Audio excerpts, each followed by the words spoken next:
Em nosso estudo anterior, nós vimos o princípio do princípio, isto é, o princípio do verbo e o princípio do pó do universo. Agora nós estaremos aprofundando um pouco mais sobre as pessoas envolvidas na obra da criação em si. É importante nós buscarmos ter conhecimento daquilo que o Criador revela a respeito de si mesmo a nós. Isto é ciência. Ciência que envolve o conhecimento verdadeiro com respeito à origem de todas as coisas. E bem-aventurado são aqueles que dedicam atenção a tais temas. Nós lemos em Isaías 45:18 o seguinte: com efeito, assim diz Yahvé, o Criador dos céus, ele é Deus, o que modelou a terra e a fez. Eu sou Yahvé, não há nenhum outro. Temos aqui uma declaração muito forte. Nós vemos que Deus, ele não tenta justificar, validar, explicar a sua existência. Ele simplesmente a assume. Eu sou Yahvé, eu sou o Criador, eu fiz todas as coisas e não há outro além de mim. Ponto. Entende? Nós já vimos que Deus, como Criador, ele é fonte de toda a matéria existente e, consequentemente, fonte da vida, de toda a vida igualmente existente.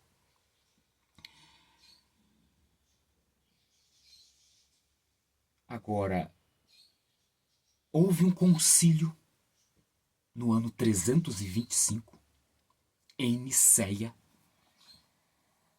que,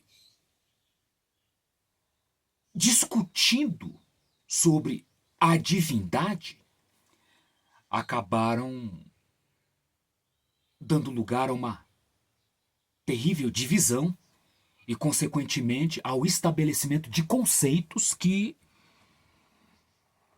não reflete de pleno toda a verdade. Vejam, havia erros e acertos de ambas as partes. E no considerar este tema, é o que nós vamos buscar agora discorrer à luz das Escrituras Sagradas. Em Gênesis 2:4, nós temos então a primeira declaração de Deus como um ser pessoal, porque ele se identifica pelo seu nome. No tempo em que Yahvé Deus fez a terra e o céu.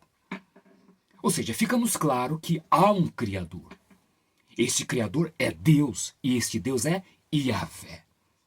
Ou, traduzido para a nossa língua, Jeová, Javé. Não importa.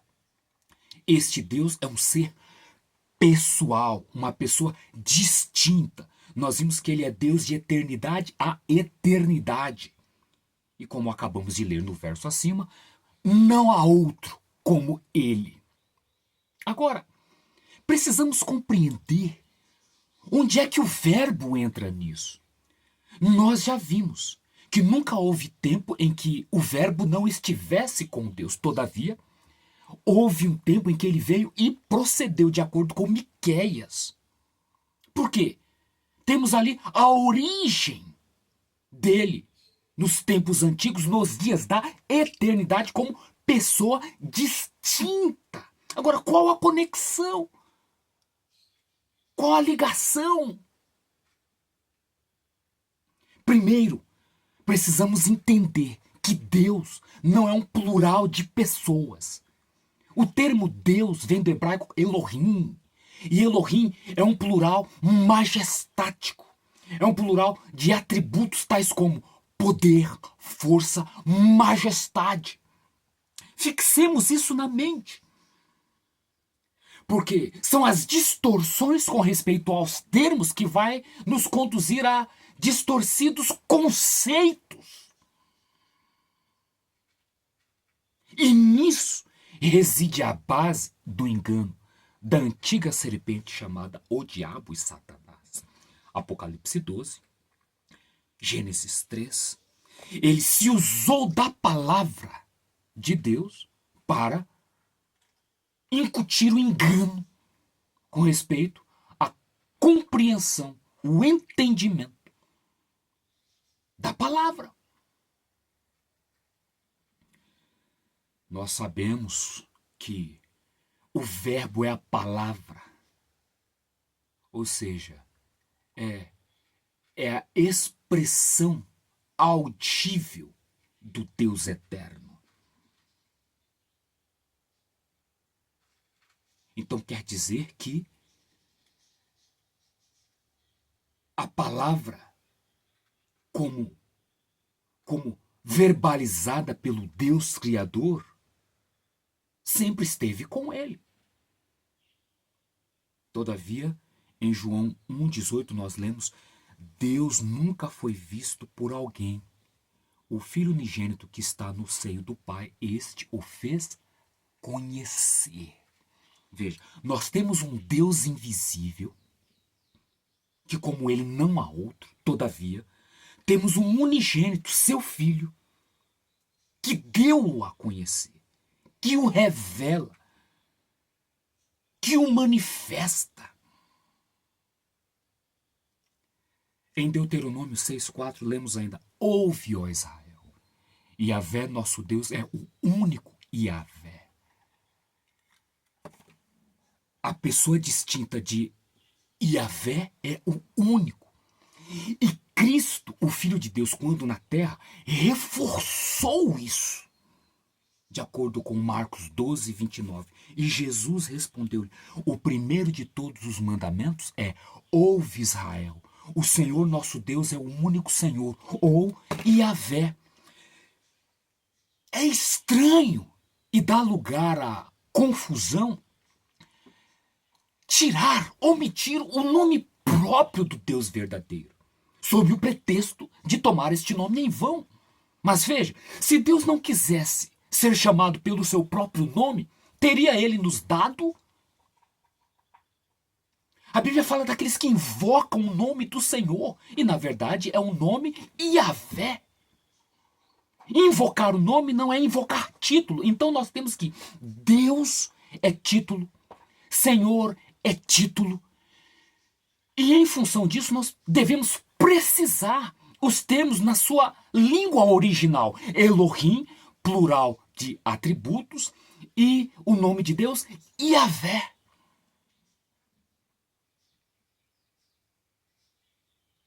Cristo estava vindicando o Shema. Ou seja, assentando um monoteísmo claro de Israel. O monoteísmo de que Yahvé, nosso Deus, é um só, é o único Yahvé. E como ele mesmo disse, através do profeta Isaías, fora dele não há outro. Veja que ainda na Torá, um pouco mais adiante, Jesus vai enfrentar Satanás invocando o verso 13 do capítulo 6. Então disse-lhe Jesus: vai-te, Satanás, porque está escrito: a Yahvé teu Deus adorarás e só a ele darás culto. Nós temos um Deus supremo a quem unicamente é devido o serviço, a adoração, o culto supremo. Cristo estava recitando a Torá. Não fica-nos difícil, então, entender que um dos aspectos desta citação envolve o juramento, de acordo com Deuteronômio 6,13. É a Yahvé teu Deus que temerás, a ele servirás ou adorarás, e pelo seu nome jurarás. Qual é a prova de que existe uma hierarquia na divindade envolvendo Pai e Filho? A prova está no juramento. Todas as vezes que o Pai precisou jurar, ele jurou por si mesmo, de acordo com Hebreus 6,13. Porque quando Deus fez a promessa a Abraão, como não tinha outro maior por quem jurasse, jurou por si mesmo. Agora, todas as vezes que o Filho jurou, sempre que jurou, jurou por aquele que é maior do que si mesmo. Quem? O Pai e Yahvé, o único, que tal como ele não há outro. Nós podemos ver isso em Daniel 12, verso 6, e em Apocalipse capítulo 10, versos 5 e 6. Ou seja, tanto o Filho de Deus na pré-encarnação como Miguel, e Miguel significa quem é igual a Deus, ora, somente o Filho de Deus, porque dele procedeu como pessoa distinta em algum tempo da eternidade, marcando os dias da eternidade, ou o início dos tempos antigos, e como Jesus, que quer dizer Yahvé salva, ou seja, Deus estava em Cristo reconciliando o mundo com ele. Então nós temos o quê? O Filho tanto na pré-encarnação quanto na pós, ou na encarnação, jurando, não por si, como que igual, ocupando a mesma posição hierárquica que o Pai, não, mas jurando por aquele que ele bendiz, de acordo com João, capítulo 14, verso 28. O Pai é maior do que eu. Em que sentido o Pai era maior do que Jesus? No sentido de que Pai é Pai, Filho é Filho. O Pai gerou o seu Filho, saído do seu seio.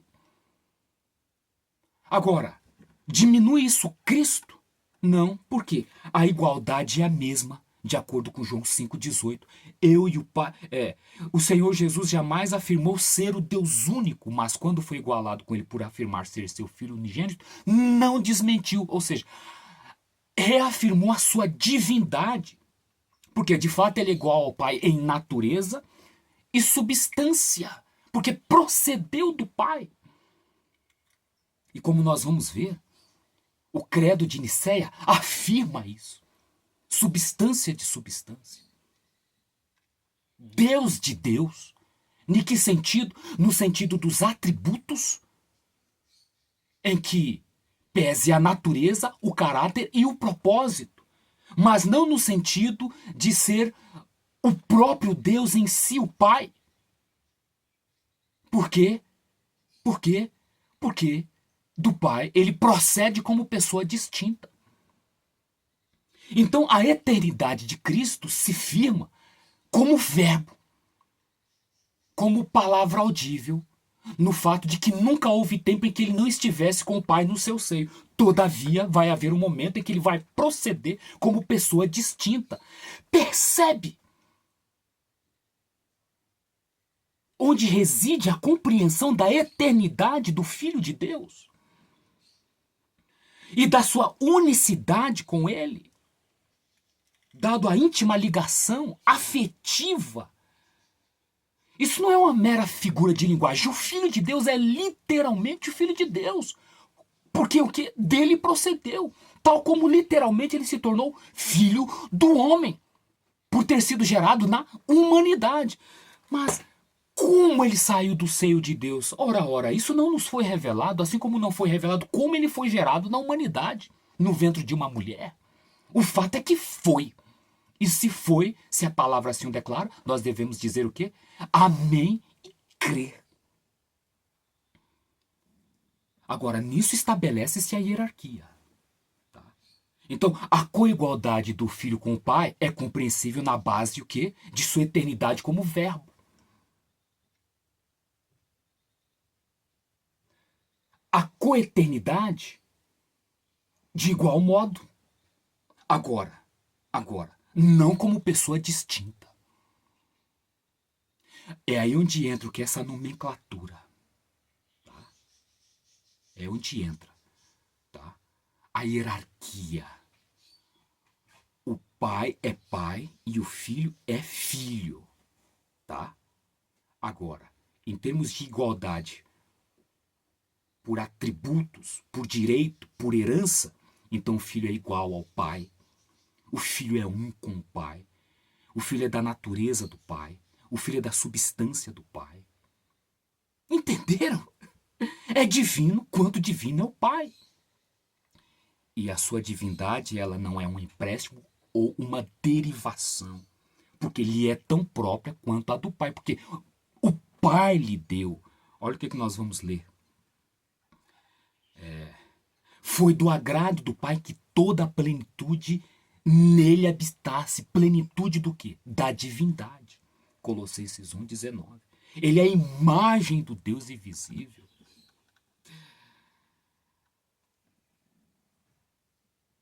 Podemos chamar Cristo de Deus? Entendendo que Deus é um plural de atributos e não de pessoas?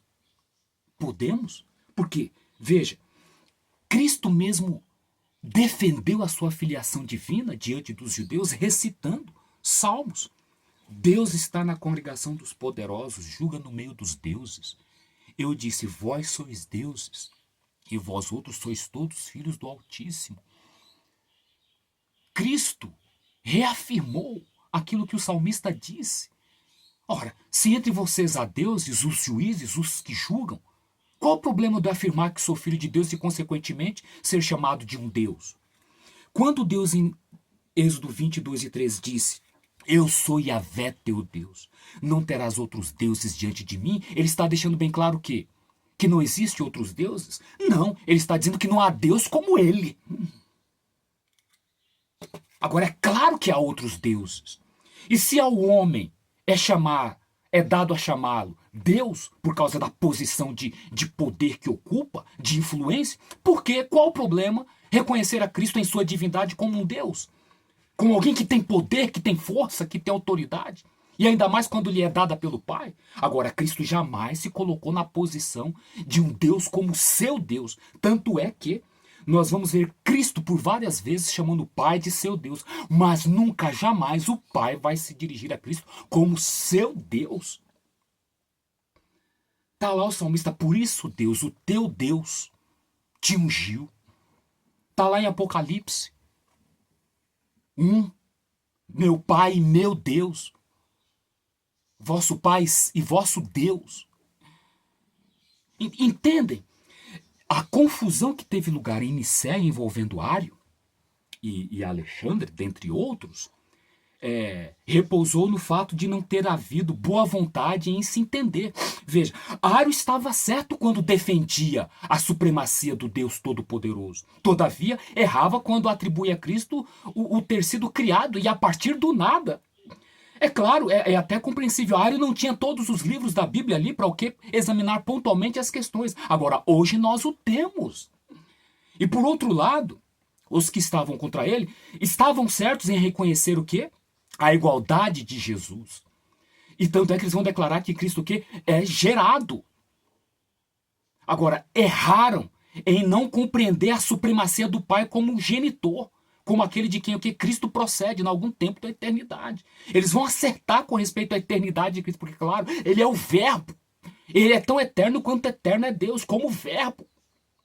Percebe? Agora, compete a nós, neste tempo, corrigir, trazer o verdadeiro entendimento. E a isso temos nós dedicado tempo. Olha Hebreus 1, de 1 a 3. Havendo Deus pelo Filho a quem constitui herdeiro de tudo, por quem fez também o mundo, o qual sendo o resplendor da sua glória, a expressa imagem da sua pessoa, assentou-se à destra da majestade nas alturas. A majestade, o soberano, o todo-poderoso, ele é o Deus único. Ele é o supremo do universo. Agora, tem um filho que lhe é igual. E claro, nós vamos ver o quê?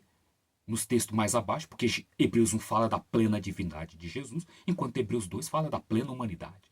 Então nós vamos ver o quê? Que este filho foi gerado do Pai e outra vez ele será gerado da humanidade.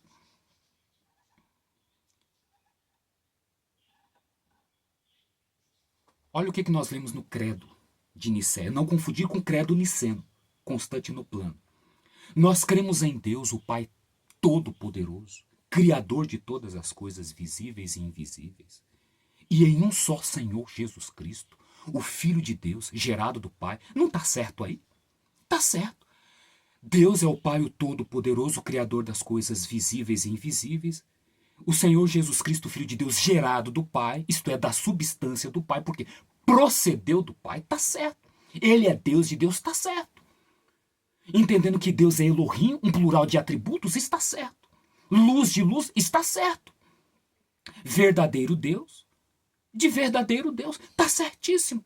Gerado, não criado. Ou seja, em oposição àquilo que Ario estava afirmando, que Cristo era um ser criado. Não. Cristo é o princípio da criação, não a criação. Ele é aquele através de quem o Pai vai criar todas as coisas. Então nós temos o quê? O Pai como o Criador e o Filho como co-criador. Lemos agora em Hebreus 1. Por ele todas as coisas foram feitas e por aí vai. Só que, infelizmente, mais tarde, por não compreender a supremacia do Pai que Ario estava tentando inculcar naquele concílio, já em 381, no concílio de Constantinopla, vão agora envolver as questões envolvendo o Espírito Santo e vão estabelecer uma coeternidade de origem conjunta, Pai, Filho e Espírito Santo. Pronto. Pronto. Ou seja, um erro por falta daquela boa vontade cristã em examinar, em ir mais a fundo, em corrigir os mal entendidos de ambas as partes, acabaram o quê? Se resvalando para conceitos pagãos, estabelecendo então uma trindade de pessoas. Veja, o culto supremo é devido unicamente ao Deus Todo-Poderoso, e Cristo dá prova disso, de acordo com Apocalipse 15, de 1 a 4. Nós vamos ver o Filho sendo adorado. Tá? Agora, vemos o Filho junto aos que creem, adorando o Pai no culto supremo. E veja, de acordo com Apocalipse 5, devemos adorar somente o Pai e o Filho, honrar somente o Pai e o Filho. O Espírito Santo não deve ser adorado. Não existe base bíblica para adorar o Espírito Santo, porque o Espírito Santo é o Espírito de Deus, ou o Espírito de Cristo. O Espírito Santo não é uma pessoa distinta. Então, comete-se erro, comete-se pecado, quando iguala Cristo com o Pai numa hierarquia e presta-lhe o culto supremo. Isso é pecado. Tá? Isso é politeísmo. E pior ainda, quando se adora o Espírito Santo como se fosse um Deus, ocupando igual posição junto com o Pai e com o Filho, que não é. Não é.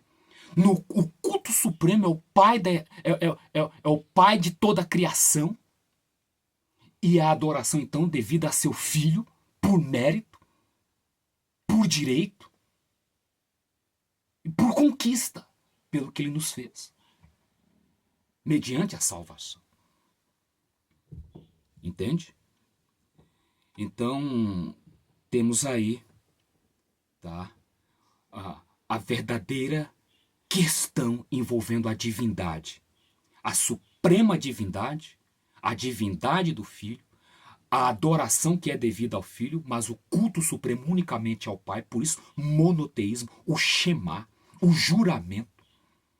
E então, sim, cremos no Espírito Santo, mas não como pessoa distinta e nem como devendo ser adorado. Porque daí o que resvala-se para o paganismo, um politeísmo, então quer dizer uma apostasia. Compreenderam? Então, esperamos com este estudo esclarecer muitas questões e, claro, permanecemos à disposição, vamos continuar aprofundando, né, essas questões no nosso próximo estudo. Dessa vez alongou-se um pouco mais, porque, é claro, um tema como esse demanda, de fato, maior aprofundamento, melhores precisões bíblicas, enfim. Então, está aí, ok?